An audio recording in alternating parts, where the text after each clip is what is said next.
Salut à tous, j'espère que vous allez bien, que vous avez bien dormi. Oui, c'est le retour de la FAQ après les matchs, donc on y va, c'est parti.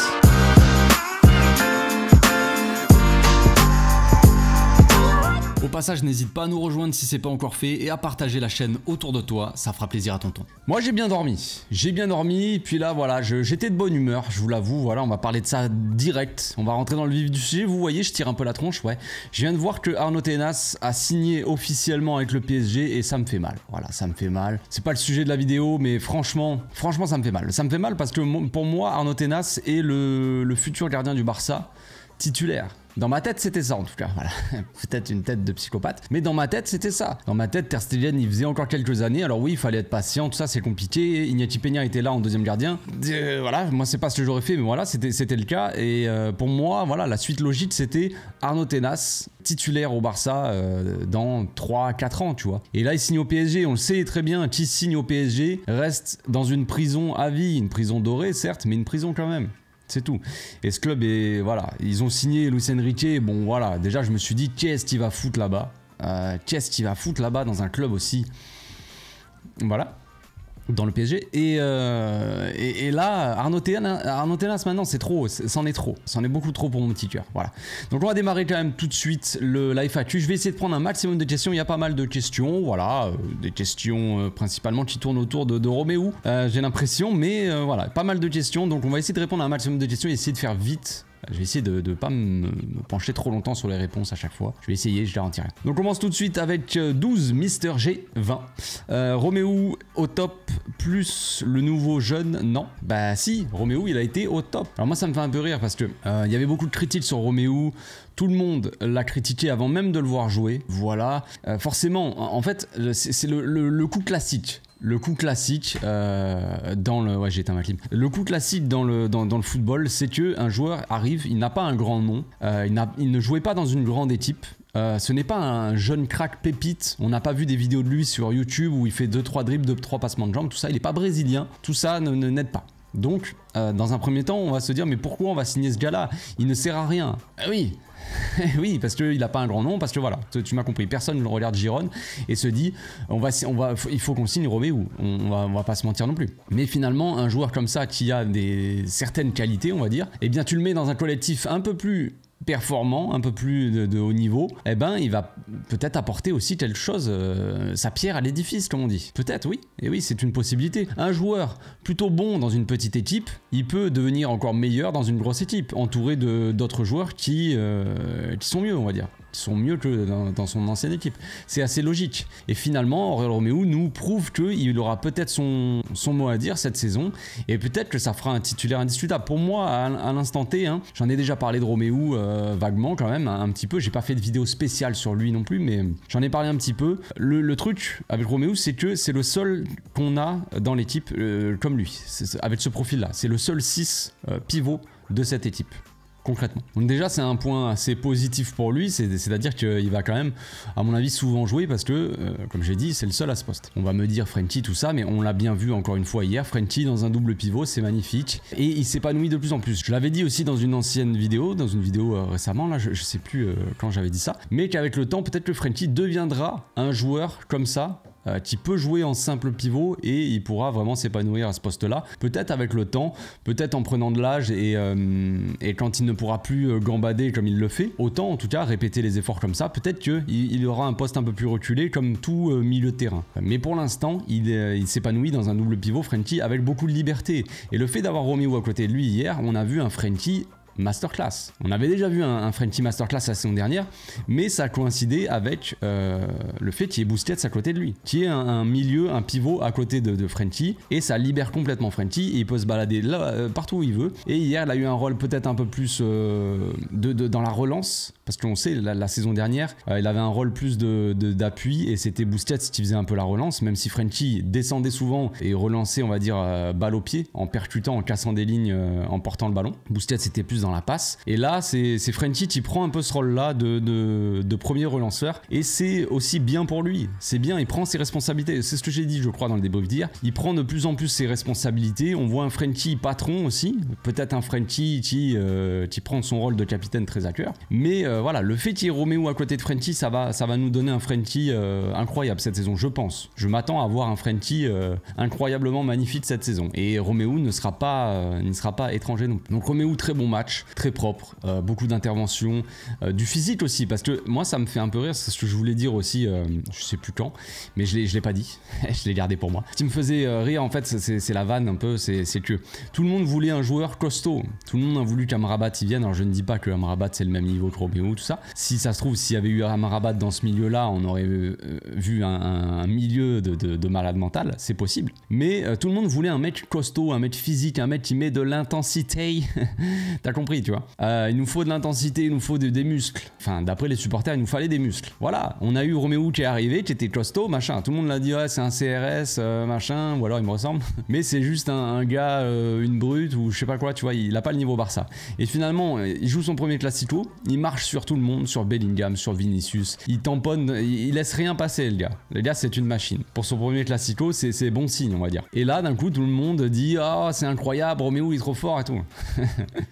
Moi, ça me fait rire. C'est juste qu'il faut que les supporters soient patients et qu'on voit, au lieu de juger et de critiquer avant même que le joueur il joue plusieurs matchs, parce que forcément, son match contre Arsenal, il est mauvais. Sa première mi-temps contre Arsenal, elle est assez mauvaise, mais comme on a pu le remarquer, il n'y avait pas Frenkie à côté de lui. Il n'y avait pas ce double pivot Romeo-Frenkie. Ce que j'avais dit dans l'après-match ou dans l'avant-match du Real, j'avais dit que j'attendais de voir ce double pivot Frenkie-Romeo pour juger un petit peu et pour voir un peu comment ça pouvait se passer dans l'équipe cette saison. Et on a vu que c'était plutôt pas mal. Ensuite, on a Charing Crossboy qui dit, peut-on se dire que l'équipe est plus ou moins en place? Je pense que oui. Je pense que ce qu'on a vu contre le Real hier, c'est plus ou moins ce qu'on verra la plupart du temps cette saison. Romeo, à mon avis, sera, s'il continue à faire des matchs comme ça, pour moi, Romeo sera titulaire. Parce que comme je l'ai dit juste avant, c'est le seul 6 qu'on a.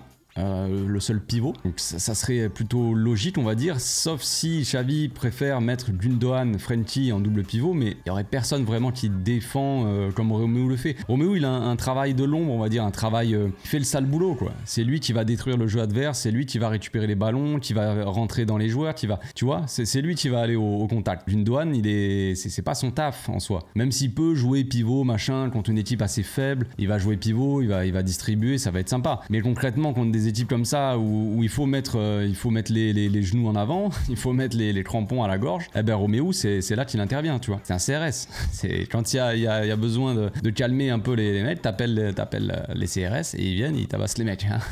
On connaît. Donc Romeo a ce rôle-là, donc c'est logique. Maintenant le dilemme là-dedans, j'en ai parlé dans le Space Twitter hier, j'étais dans un Space Twitter de Flash Barça d'ailleurs, un peu de promo quand même pour les frérots. Donc j'en ai parlé, mais c'est un peu le dilemme que va avoir Xavi cette saison, c'est un peu la grande question pour moi de cette saison-là, c'est est-ce que ça va être Romeo qui va être titulaire, et si Romeo est titulaire, qui sera sacrifié? Est-ce que c'est Xavi?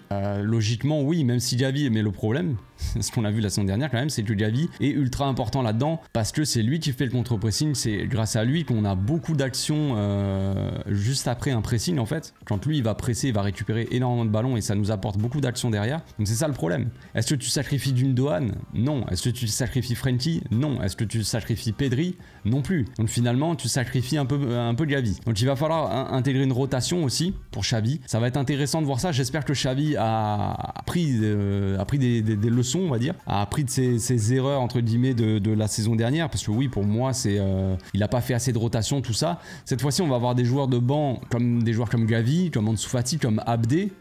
S'il reste Abdé, mais des joueurs comme ça où il va falloir aller les faire jouer quoi. Il va pas falloir les faire jouer un match sur 6 ou sur 7, tu vois.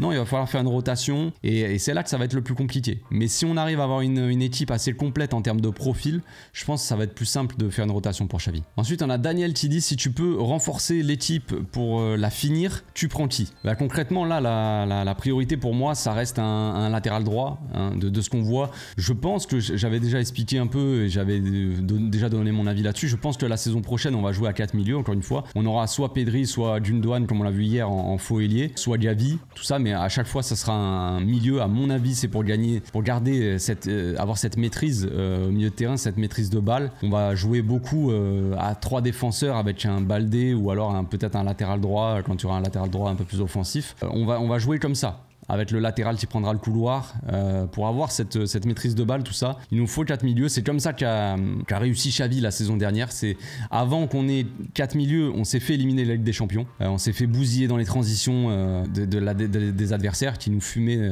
sur des contre-attaques. C'était violent. Et une fois qu'on est passé à 4 milieux, avec Xavi, tout ça en faux ailier, là, ça allait beaucoup mieux. Ok, tous les matchs n'étaient pas parfaits. On n'a pas réussi à marquer autant de buts, tout ça. Ça, c'était un peu le problème d'hier d'ailleurs. J'en ai oublié de le parler dans mon débrief, mais voilà. Le problème offensif quand même, on a pas mal de problèmes pour se créer des occasions, hein. Ok, on a mis 3 buts, mais les 2 derniers là, c'est des buts sympas, mais on a du mal quand même à se créer des occasions, et ça, faudra vraiment travailler là-dessus parce que c'est compliqué. Donc pas besoin pour moi d'aller chercher un ailier, tu vois. En soi, ça se trouve, il y a de très fortes chances que Vitor Roque arrive, au moins l'hiver prochain. Donc on aura une doublure de Lewandowski. En termes d'ailier, on a quand même Abdé pour l'instant, Ferran Torres, Ansu Fati, Dembélé, Rafinha. Ça fait beaucoup d'ailiers. Si on veut aller chercher un ailier, il faut en vendre au moins 2 ou 3. Ça sert à rien d'avoir 50 ailiers pour un poste, sachant que, comme je l'ai dit, on jouera probablement la plupart du temps à 4 milieux. C'est-à-dire qu'il y a les ailiers, il y aura un poste d'ailier pour Ferran, Ansu, Dembélé, Abdé, Rafinha. Ça fait beaucoup. Donc je pense que le poste de latéral droit, oui, c'est la priorité, on va dire, de la fin de mercato. Il faut aller chercher un latéral droit à tout prix, je pense. On a pas mal de milieux, on va dire. Kessié va probablement partir, c'est très possible. S'il part, peut-être qu'on ira chercher un autre milieu. Mais la priorité, là, ce qu'on n'a pas, c'est un latéral droit correct, je pense, parce que je rigole, parce que je pense à Sergio Dest. Dest, c'est pas possible. Dest ne peut pas rester. Ce n'est pas possible. Ensuite, on a Benatala Yanis qui dit: j'ai l'impression qu'il y a une grinta à chaque classico, mais elle disparaît dans les grands rendez-vous. Je sais pas. Là, comme ça, tu me prends de court. Comme je vous l'ai dit, moi, je l'ai déjà dit plein de fois pour ceux qui débarquent. Je réponds aux questions en freestyle. Je ne prépare pas mes réponses comme ça, c'est un peu plus naturel. Et je prends les questions dans la tronche comme ça et je le dis naturellement, tu vois. Donc, est-ce qu'il y a cette grinta dans les classicos? Évidemment, ça c'est toujours. Dans les grands rendez-vous, est-ce qu'elle disparaît? Je sais pas. Si tu compares avec la saison dernière, c'était pas forcément une question de grinta, c'était une question de maîtrise de jeu, quoi. On maîtrisait rien la saison dernière. Contre le Bayern, on en avait une certaine maîtrise, mais finalement, on se fait tuer derrière en contre-attaque à chaque fois et voilà, on perd le match et voilà, encore une fois. Mais après, la saison dernière, on a eu des complications. Regardez dans les grands rendez-vous, les gars, c'est pas pour trouver des excuses, mais quand tu te prends une défense Piqué, Garcia, avec Alonso ou quoi, c'est dur. C'est dur, franchement. Quand regardez le match contre l'Inter avec Piqué qui est là, laissez. On s'en souvient tous. Moi j'aimerais bien voir une Ligue des Champions, une campagne de Ligue des Champions avec l'équipe type à chaque match. À chaque fois, l'équipe au complet. Et là, on verra. Où il manque peut-être un joueur ou deux, mais pas tous en même temps, tu vois. Ça serait sympa. Voilà. Là je pense qu'on a pas mal de certitudes en termes de jeu, en termes de compo, de système, tout ça.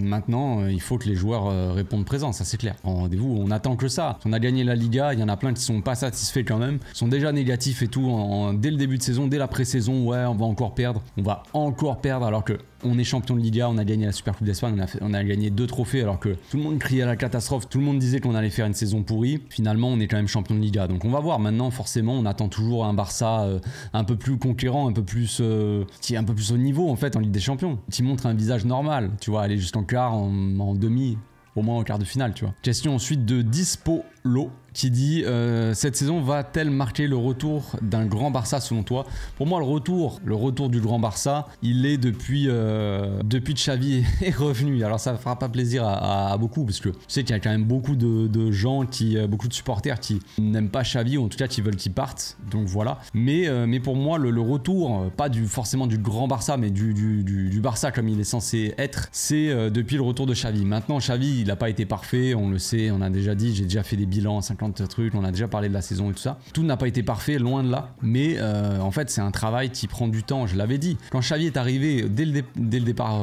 quand il est revenu au club, j'avais sorti pas mal de vidéos, tout ça pour ceux qui me suivent depuis ce temps-là, vous en souvenez, j'avais dit qu'il fallait du temps, que ça prenait du temps de revenir au top, on va dire, de recréer un projet, pas partir de rien, tu vois, mais de reconstruire un projet, de partir sur des nouvelles bases avec des nouveaux joueurs, tout ça. Ça prend un peu de temps, le temps que ça prenne et tout ça. C'est logique, tu vois. Après, il y en a qui disent on n'a pas le temps, machin, il faut qu'on gagne, on a tellement galéré pendant des années. Je comprends ce discours-là, mais ça marche pas comme ça. On n'est pas à FIFA où tu t'achètes toute une nouvelle équipe et tu gagnes tous les trophées tous les ans, tu vois. Ça marche pas comme ça. Personne ne fait ça. Regardez, l'exemple de Manchester City est l'exemple parfait. Ça a beau être un club état, tout ce qu'on veut, ils ont quand même un gros projet de jeu assez intéressant. Et Guardiola est là-bas depuis 7 ans. Il a des fonds illimités pour s'acheter les types qu'il veut. Il achète des joueurs qui sont plutôt bons. Il a créé une équipe monumentale quand même. Et il a mis 7 ans à gagner la Ligue des Champions. Alors qu'il avait déjà des équipes quand même avant où il pouvait la gagner. Il était déjà allé en finale, il avait déjà fait des bons parcours. Mais il a gagné la Ligue des Champions quand même au bout d'un certain temps. Donc c'est pas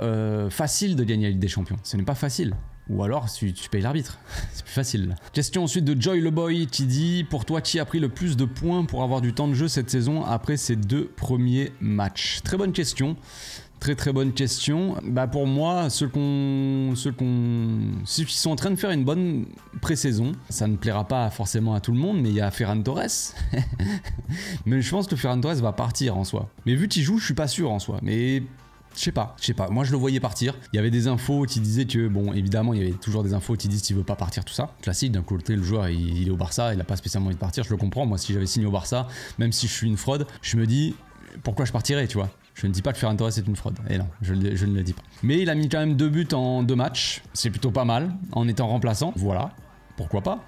Pourquoi pas? Mais je sais pas. Mais en tout cas, il est en train de montrer de belles choses. C'est tout ce que je dis. Ensuite, Roméo, forcément. Quand on voit Roméo, le match contre le Real, en tout cas, il donne des indications un peu, savoir s'il pourra jouer dans les gros matchs, finalement. Tu vois, bon, c'est qu'un match amical, mais on sait que les classicos sont jamais des matchs amicaux. Donc, voilà, ça montre de belles choses. Et Fermín López.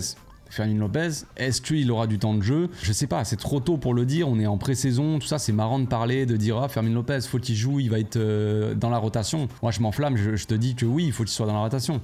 Mais la réalité quand même est tout autre. Je sais qu'il y en a beaucoup qui veulent voir les jeunes de la Masia plus souvent jouer, tout ça. Et on va pas jouer avec une équipe de gamins de 19 ans. C'est pas comme ça que tu gagnes la Ligue des Champions, tout ça. Il y a pas de discours très cohérent dans la commune, tu vois. T'as des mecs qui vont dire il faut faire jouer toute la Masia, il faut que Casado soit titulaire, que machin. Alors on a que des gamins de 18-19 ans sur le terrain, mais les mêmes veulent que oui, pourquoi on gagne pas la Ligue des Champions, tu vois. Il faut un mélange, il faut des joueurs d'expérience aussi, et les jeunes, il faut les faire rentrer dans la rotation petit à petit, il faut qu'ils soient intégrés à l'équipe, et on verra après dans le futur. Mais Fermín López est en train de montrer quand même de très belles choses, très belles choses dans cette pré-saison. Ensuite, question de Tijel Dust qui dit salut Café, tu penses pas qu'avec Pedri et Gundo derrière lui, Lewandowski n'a plus besoin de dézonner autant? Bah je pense que oui, je pense que je suis d'accord. Je suis d'accord que Lewandowski n'a plus besoin de dézonner, mais pourtant c'est ce qu'on a vu contre le Real Madrid. Moi j'ai pas vraiment trop aimé Lewandowski contre le Real Madrid. J'ai trouvé encore très approximatif dans ses contrôles, dans ses trucs, il a beaucoup de mal, je comprends pas comment c'est possible.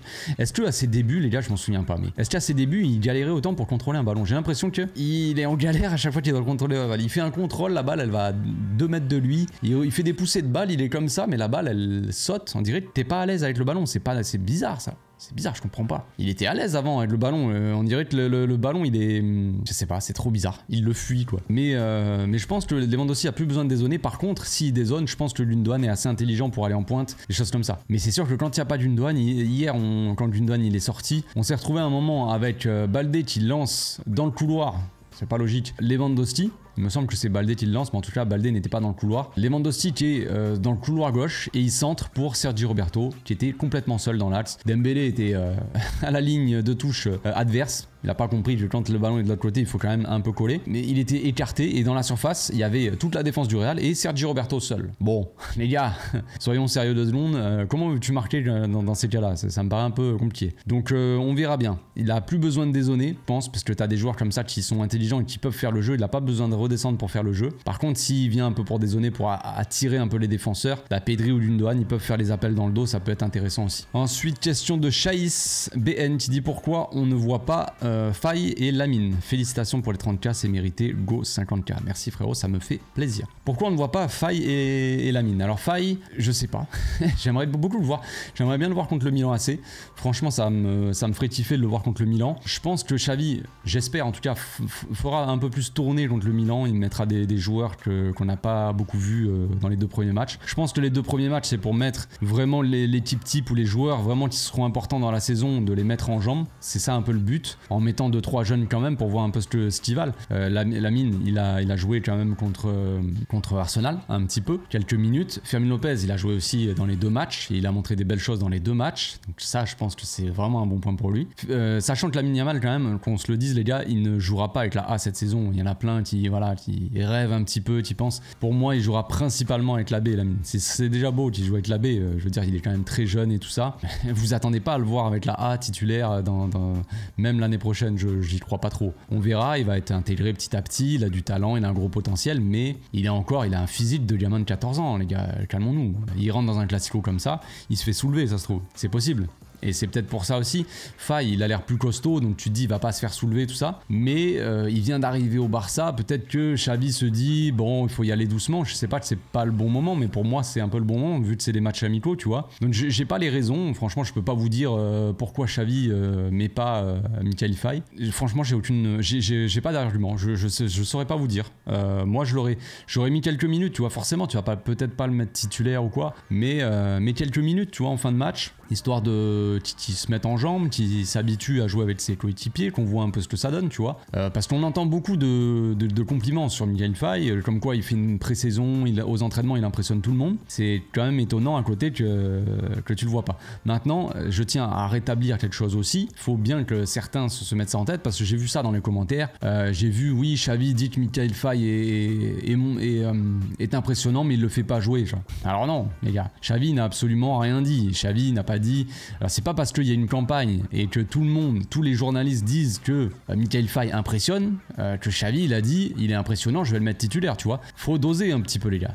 Oui, peut-être qu'il est impressionnant, et si tous les journalistes disent que Mikayil Faye est impressionnant, ils l'ont pas inventé. Ça vient du club, ça vient du staff, ils disent que ça. Donc ça, c'est déjà un bon point. Maintenant, voilà, il y a une différence entre il impressionne aux entraînements et le gars va être titulaire. Mais j'espère quand même qu'il aura quelques minutes, là, ça serait bien. Contre le Milan, je sens que contre le Milan, il va avoir des minutes. Les gars, faites-moi confiance. On va finir avec la question de Gerbi Mahmoud qui dit qu'est-ce qu'il manque à l'équipe? Bah, ce qui manque à l'équipe en termes de joueurs, ça serait pour moi un latéral droit, remplaçant à Koundé. Si on veut un latéral droit plus défensif, on peut laisser encore Koundé un petit moment. On n'a pas peut-être pas les finances pour acheter un mec comme Foyth, parce que Foyth c'était le profil que Xavi voulait, tu vois, un latéral droit qui peut monter quand il y a besoin, qui quand même s'en sort offensivement, mais qui principalement peut-être est un peu plus sur le côté défensif, qui est un peu plus costaud, tu vois, un mec dans le profil de Dest.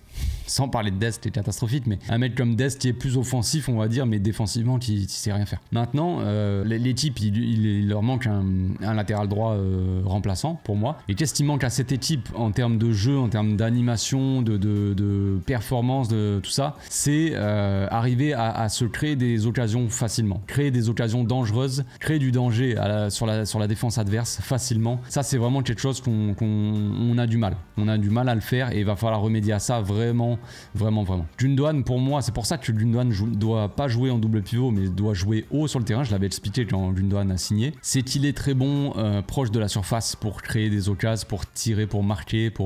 Il marque quand même pas mal de buts en tant que milieu. Il crée beaucoup d'occasions, tout ça. Donc pour moi, Gundogan doit jouer proche de la surface, avec Pedri aussi. Voilà, ce serait un premier point, première bonne chose. Mais ouais, cette équipe a du mal offensivement. Encore une fois, on l'a vu la saison dernière, on a gagné beaucoup de matchs avec des 1-0, il y avait beaucoup d'absents, il n'y avait pas Pedri, donc on se disait bon, enfin moi je disais en tout cas, attendons de voir quand on a vraiment tous nos joueurs dispo, parce que c'est sûr que quand on a en milieu offensif Sergi Roberto, même Kessié, en attaque on a Rafinha qui avait un peu de mal, même s'il était très décisif, hein, ne l'oublions pas, Lewandowski qui avait un peu plus de mal en fin de saison, on avait des joueurs qui n'étaient pas forcément, tu vois, on n'avait pas forcément toute l'équipe, on avait des joueurs qui qui était pas fou. Là, si on a toute l'équipe, on a l'équipe type, mais qu'on n'arrive toujours pas à se créer du danger, là, il y a problème. Là, c'est pas normal par contre. Je veux bien, si Sergi Roberto, il est milieu créateur, je peux te dire qu'il y a un problème à la création, il y a de la logique. Maintenant, si t'as Pedri, Gundogan, milieu créateur, et que devant, t'as Lewandowski, à droite, t'as Dembélé, tu es censé être le titulaire, ou même Rafinha, peu importe, t'as des joueurs un peu titulaires comme ça, et t'arrives pas à créer une occasion, parce que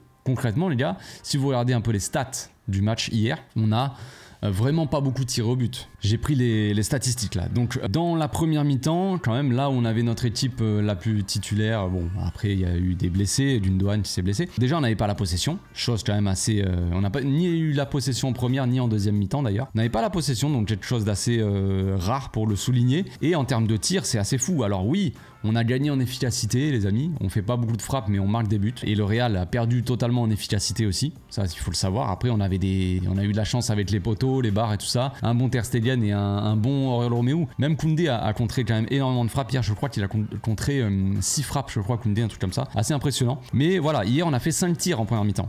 2 cadrés. À côté le Real c'est 16 tirs, 3 cadrés. Bon, c'est pas fou. Tir contré 6. On a contré 6 tirs en première mi-temps. Et en deuxième mi-temps, on a contré 4 tirs. Ce qui est pas mal. En deuxième mi-temps, on a fait 7 tirs, 5 cadrés. Donc c'est plutôt bon. Voilà, ça, on a marqué 2 buts en deuxième.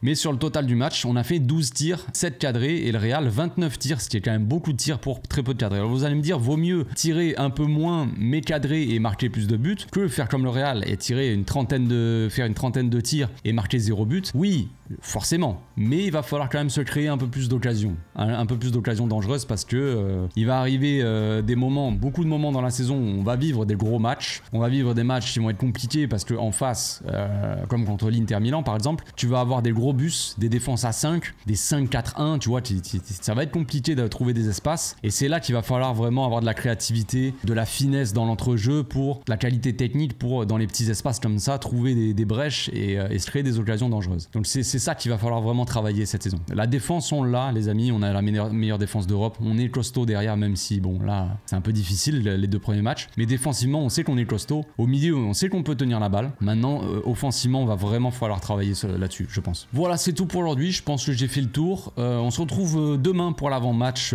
contre le Milan. D'ici là, portez-vous bien, passez une agréable journée. Ciao.